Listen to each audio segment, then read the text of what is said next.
എല്ലാവർക്കും സുഖമെന്ന് വിശ്വസിക്കുന്നു. ഇപ്പോൾ കുറച്ച് ദിവസങ്ങളായി വീഡിയോ ഒക്കെ റെക്കോർഡ് ചെയ്തിട്ട്, പക്ഷേ ഇന്നലെ എൻ്റെ മൂത്ത സിസ്റ്റർ എന്നെ വിളിച്ചിട്ട് ചോദിച്ചു, എന്താണ് ഇപ്പോൾ വീഡിയോ ഒന്നും കാണുന്നില്ലല്ലോ, അത് എൻ്റെ മൊബൈലിലുള്ള വല്ല പ്രശ്നമാണോ, അതോ നീ റെക്കോർഡ് ചെയ്യുന്നില്ലേ? അപ്പോൾ എൻ്റെ സത്യാവസ്ഥ, ഞാൻ റെക്കോർഡ് ചെയ്യുന്നുണ്ടായിരുന്നില്ല. ഒരാഴ്ചയായിട്ട് വീഡിയോസ് റെക്കോർഡ് ചെയ്യുന്നുണ്ടായിരുന്നില്ല. ചെറിയ മടി എന്നെ ബാധിച്ചു എന്ന് തന്നെ വേണം പറയാനായിട്ട്.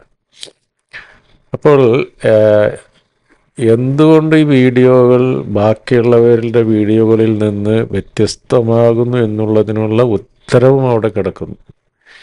ഇത് അത്രയ്ക്ക് പെർഫെക്റ്റ് ആയിട്ടുള്ള ഒരാളുടെ കയ്യിൽ നിന്ന് വരുന്ന വചന വിചിന്തനങ്ങളല്ല.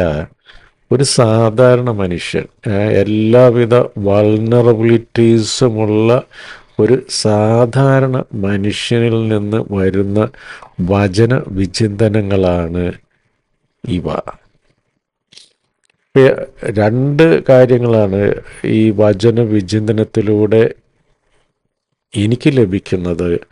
ഒന്ന്, ഇത് വിചിന്തനം ചെയ്യാനായി ഞാൻ വചനം വായിക്കുകയും അതിനെക്കുറിച്ച് ധ്യാനിക്കുകയും ഒക്കെ ചെയ്യുമ്പോൾ എനിക്ക് തന്നെ കുറച്ചുകൂടെ ഒരു വെളിച്ചം ലഭിക്കുന്നു. അപ്പം അതുപോലെ അപ്പോൾ കർത്താവ് നമ്മളോട് പറയുന്നുണ്ട്, നിന്നെപ്പോലെ നിൻ്റെ അയൽക്കാരനെയും സ്നേഹിക്കുക. അപ്പോൾ എനിക്ക് ഈ വചനത്തിൽ നിന്ന് വെളിച്ചം ലഭിക്കുന്നുണ്ടെങ്കിൽ അത് മറ്റുള്ളവർക്കും അത് ഉപകാരത്തിൽപ്പെടും എന്ന ചിന്തയോടെയാണ് ഞാനിത് ഷെയർ ചെയ്യുന്നത്. അല്ലാതെ എനിക്കെന്തെങ്കിലും അമാനുഷിക ശക്തിയുള്ളത് കൊണ്ടോ, ഞാൻ ഭയങ്കര വിശുദ്ധനായതുകൊണ്ടോ അങ്ങനെ ഒന്നുമല്ല. ആകെയുള്ളൊരു ഹോപ്പ് എന്താണെന്ന് വെച്ചാൽ, കർത്താവ് ഈ ലോകത്തിലേക്ക് വന്നത് പാപികളെ അന്വേഷിച്ചാണ്, പാപികളെ തേടിയാണ് കർത്താവ് ഈ ലോകത്തിൽ വന്നത്. അപ്പം അതുകൊണ്ട് നമ്മുടെ അവസ്ഥ എന്തു തന്നെയായിരുന്നാലും കർത്താവിൽ നമുക്ക് ആശ്രയിക്കാം. കർത്താവ് നമ്മൾക്ക് പ്രാപ്യനാണ്.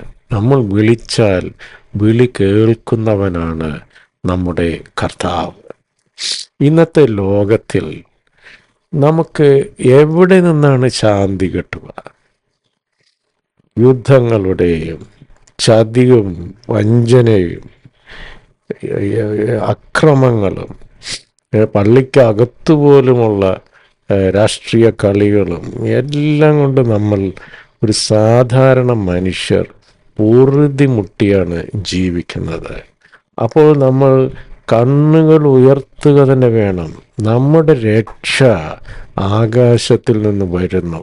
ഈ മനുഷ്യരെ നമ്പിയിട്ട് ഒരു കാര്യവുമില്ല എന്ന വസ്തുത, എന്ന വചനാധിഷ്ഠിതമായ വസ്തുത കൂടുതൽ കൂടുതൽ നമുക്ക് തെളിച്ചമേകുന്നു. അപ്പോൾ ഇന്ന് പ്രത്യേകം ഞാൻ എൻ്റെ മൂത്ത സിസ്റ്റർ ലൂസിക്ക് ഞാൻ നന്ദി പറയുന്നു. കാരണം നമ്മളറിയാതെ പലരെയും നമ്മൾ ഉയർത്തുന്നു. ഒറ്റൊരു ചെറിയൊരു വാട്സപ്പ് മെസ്സേജാണ്, എന്താണ് വീഡിയോസ് കാണാത്തത്? അപ്പോൾ എനിക്ക് തോന്നിയപ്പോൾ ആൾക്കാരിത് കാത്തിരിക്കുന്നുണ്ടോ? അങ്ങനെയാണെങ്കിൽ വീണ്ടും ഞാൻ ഒരു വീഡിയോ റെക്കോർഡ് ചെയ്യാനുള്ള മോട്ടിവേഷൻ ആ ഒരു ചെറിയ വാട്സപ്പ് മെസ്സേജിൽ നിന്ന് തന്നെയാണ് എനിക്ക് ലഭിച്ചത്. അതിന് ഞാൻ പ്രത്യേകം നന്ദി പറയുന്നു. ഇന്ന് വിചിന്തനം ചെയ്യുന്ന വചനഭാഗം റോമൻസ് 1:16 സുവിശേഷത്തെപ്പറ്റി ഞാൻ ലജ്ജിക്കുന്നില്ല, എന്തെന്നാൽ വിശ്വസിക്കുന്ന ഏവർക്കും, ആദ്യം യഹൂദർക്കും പിന്നീട് ഗ്രീക്കുകാർക്കും, അത് രക്ഷയിലേക്ക് നയിക്കുന്ന ദൈവശക്തിയാണ്. സുവിശേഷം രക്ഷയിലേക്ക് നയിക്കുന്ന ദൈവശക്തി ശക്തിയാണ്. അതിൽ വിശ്വാസത്തിൽ നിന്ന് വിശ്വാസത്തിലേക്ക് നയിക്കുന്ന ദൈവത്തിൻ്റെ നീതി വെളിപ്പെട്ടിരിക്കുന്നു. നീതിമാൻ വിശ്വാസം വഴി ജീവിക്കും എന്ന് എഴുതപ്പെട്ടിരിക്കുന്നുവല്ലോ. ഇന്നത്തെ ലോകത്ത് നമ്മൾ ഈ മെറ്റീരിയലിസ്റ്റിക് സാറ്റിസ്ഫാക്ഷൻ, മെറ്റീരിയലിസ്റ്റിക് ആയിട്ടുള്ള കാര്യങ്ങളിൽ നിന്ന് ഭൗതികമായിട്ടുള്ള കാര്യങ്ങളുടെ പുറകെ സന്തോഷത്തിന് പോയാൽ നിരാശയായിരിക്കും ഫലം. കാരണം എവിടെ നോക്കിയാലും അശാന്തിയും വിദ്വേഷവും മാത്സര്യവും മയക്കുമരുന്നും മദ്യവും മധുരാക്ഷിയും എല്ലാം ഇങ്ങനെ നിറഞ്ഞ് നിൽക്കുകയാണ്. ഇന്നത്തെ യുദ്ധക്കെടുതികളും ദരിദ്രർ ചവിട്ടി മെതിക്കപ്പെടുന്നതും എല്ലാം നമുക്ക് കാണാൻ സാധിക്കും. ഒരു സ്ഥലത്തും രക്ഷയില്ല, സമാധാനമില്ല എന്ന അവസ്ഥയിലേക്ക് നമ്മുടെ ലോകം ഇപ്പോൾ നീങ്ങിക്കൊണ്ടിരിക്കുന്നു. വീണ്ടും പറയുന്നു 17-ാം വാക്യം, അതായത് സുവിശേഷത്തിൽ അതിൽ വിശ്വാസത്തിൽ നിന്ന് വിശ്വാസത്തിലേക്ക് നയിക്കുന്ന ദൈവത്തിൻ്റെ നീതി വെളിപ്പെട്ടിരിക്കുന്നു. നീതിമാൻ വിശ്വാസം വഴി ജീവിക്കുമെന്ന് എഴുതപ്പെട്ടിരിക്കുന്നുവല്ലോ. നമ്മൾ വചനം വായിക്കുകയും ധ്യാനിക്കുകയും ഒക്കെ ചെയ്യുമ്പോൾ ക്രമേണ നമ്മൾ അതിൽ സന്തോഷം കണ്ടെത്തുകയും യഥാർത്ഥ ആനന്ദവും സന്തോഷവും വചനത്തിലാണ് അടങ്ങിയിരിക്കുന്നത് എന്ന സത്യം നമ്മൾ മനസ്സിലാക്കുകയും അതനുസരിച്ച് നമ്മൾ ജീവിക്കുവാൻ തുടങ്ങുമ്പോൾ നമ്മൾ യഥാർത്ഥ സമാധാനവും സന്തോഷവും എല്ലാം നമ്മൾ അനുഭവിക്കാൻ തുടങ്ങും. ഈ ലോകത്തിനത് ഒരിക്കലും തരുവാനായിട്ട് സാധിക്കുകയില്ല. അതുപോലെ വിശുദ്ധ ലൂക്ക എഴുതിയ സുവിശേഷം 9-ാം അധ്യായം 26-ാം വാക്യം, ഒരുവൻ എന്നെക്കുറിച്ചോ എൻ്റെ വചനങ്ങളെക്കുറിച്ചോ ലജ്ജിച്ചാൽ അവനെക്കുറിച്ച് മനുഷ്യപുത്രനും തൻ്റെയും പിതാവിൻ്റെയും വിശുദ്ധ ദൂതന്മാരുടെയും മഹത്വത്തിൽ വരുമ്പോൾ ലജ്ജിക്കും. എനിക്ക് ആദ്യമൊക്കെ ഈ വചനം പറയുക, മറ്റുള്ളവരുടെ മുന്നിൽ ഏറ്റു പറയുക എന്നൊക്കെ പറയുമ്പോൾ ഭയങ്കര ലജ്ജയായിരുന്നു. അപ്പം ഈ വചനഭാഗം എന്നെ പേടിപ്പിക്കുകയും ചെയ്യുമായിരുന്നു. അതായത്, നീ മറ്റുള്ളവരുടെ മുമ്പിൽ എന്നെ ഏറ്റുപറയാതിരുന്നാൽ, എന്നെക്കുറിച്ച് നാണിച്ചാൽ, എന്നെയും എൻ്റെ വചനങ്ങളെയും കുറിച്ച് നാണിച്ചാൽ, ഞാനും ദൈവത്തിൻ്റെ മുമ്പിൽ നിന്നെക്കുറിച്ച് ലജ്ജിക്കും എന്ന ഒരു മെസ്സേജ്. അതിനകത്ത് പ്രത്യാശയുമുണ്ട്, അതേസമയം ഒരു താക്കീതുമുണ്ട്. അപ്പോൾ നമ്മൾ ഈ വചന കൂട്ടായ്മകളിലൊക്കെ കടന്നു ചെല്ലുമ്പോൾ 3 ടൈപ്പ് ആളുകൾ നമ്മൾ കാണും.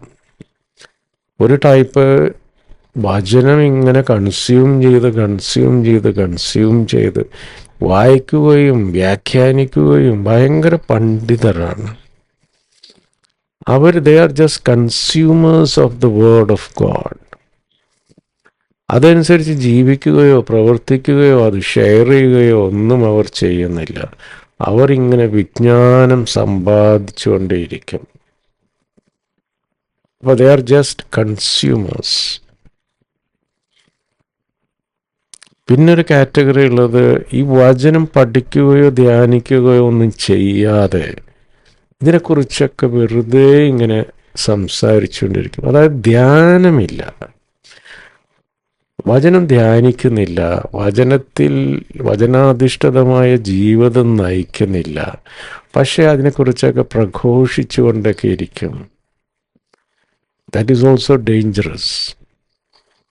പക്ഷെ അതേസമയം ഫലം പുറപ്പെടുവിക്കുന്നവർ, ദേ പ്രൊഡ്യൂസ്, അവർ വചനം പഠിക്കുകയും ധ്യാനിക്കുകയും അതനുസരിച്ച് ജീവിതത്തെ കരുപ്പിടിപ്പിക്കുകയും അതിൽ നിന്ന് അവർക്ക് യഥാർത്ഥ സന്തോഷവും സമാധാനവും ഒക്കെ ലഭിക്കുകയും അവർ ഈ വചനത്തെ നിധി പോലെ സൂക്ഷിച്ച് ആ നിധി മറ്റുള്ളവരുമായി പങ്കുവയ്ക്കുകയും ആ സദ്വാർത്ത മറ്റുള്ളവരുമൊക്കെയായി സ്വന്തം ജീവിതാനുഭവത്തിൻ്റെ വെളിച്ചത്തിൽ പങ്കുവെക്കുകയുമൊക്കെ ചെയ്യുന്ന പ്രൊഡ്യൂസേഴ്സ്.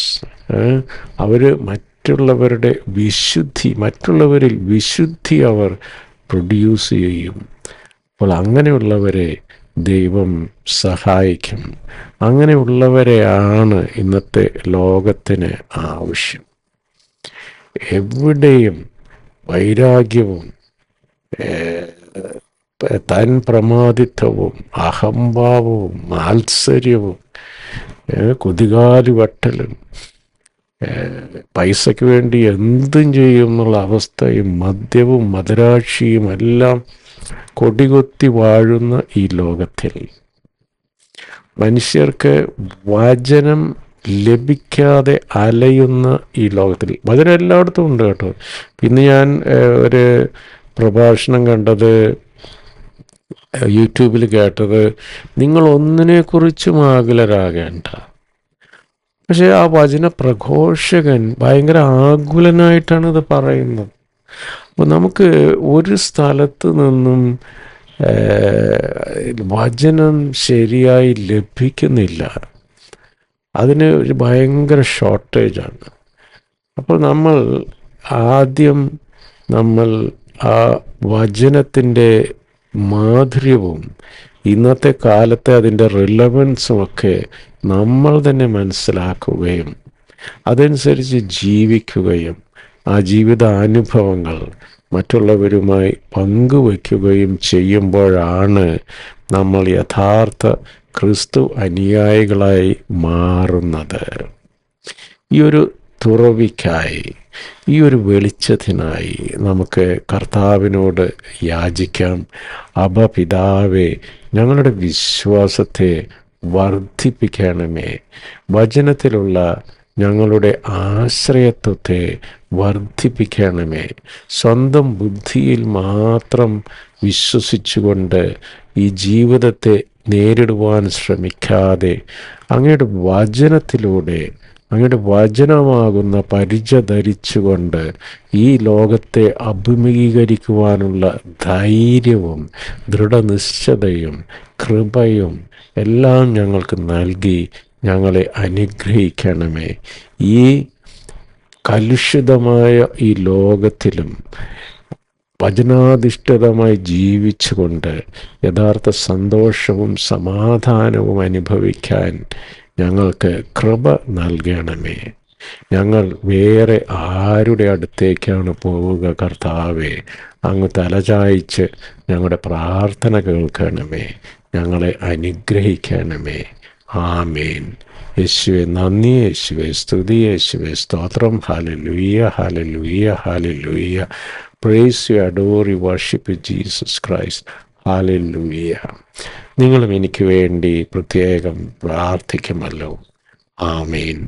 God bless.